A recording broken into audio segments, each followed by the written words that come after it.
ఏంటి మరి డాక్టర్గా వెనక లేదా ఆస్తులు ఉండి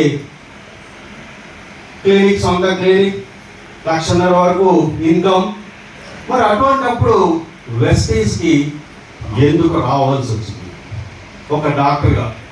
ఎలా పళ్ళు పీకడం, పళ్ళు ఇందాక చెప్పారు కదా మనోళ్ళు కట్టడం. నేను డాక్టర్ని ఎంతమంది నమ్ముతారు? నమ్మరా? నేను నిజంగా డాక్టరే, ఆర్ఎంపీ కాదు, నేను ఆర్ఎంపీ కాదు.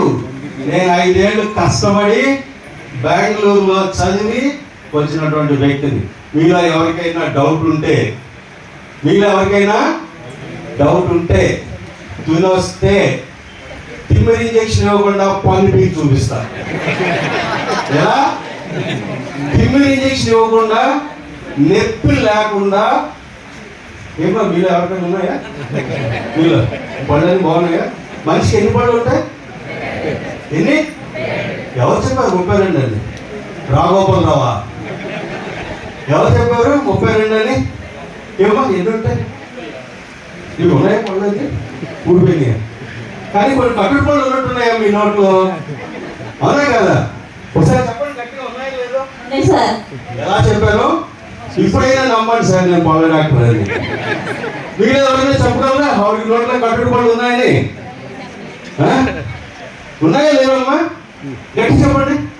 మరి నేను ఎలా చెప్పాను? నా దగ్గర మంత్రం ఉంది. ఆ మంత్రమే వెస్టీజ్. ఏం సార్? మీకెన్ని ఉన్నాయి పళ్ళు? కొన్ని ఊడిపోయినాయా? 1 2 నా మీద పడ్డారేంటో అనుకుంటున్నారా? ఏం ఫీల్ అవ్వద్దు.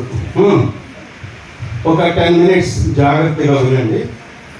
ఈరోజు వెస్టీజ్లో వర్క్ చేస్తూ పార్ట్ టైమ్గా మంత్కి 5 lakhs అబోవ్ తీసుకుంటూ ఉన్నా. 5 lakhs ఎక్కువ తక్కువ? అండ్ యావరేజ్ 4 lakhs మెయింటైన్ అవుతుంది. 4+. ఇట్ డిపెండ్స్ ఆన్ బిజినెస్ కదా. సో మీలో ఎంతమంది కనీస అవసరాలు తీర్చుకోగలుగుతున్నారు? కనీస అవసరాలు ఎంతమంది తీర్చుకోగలుగుతున్నారు? ఏ సార్ ఎవరు లేరా? తీర్చుకో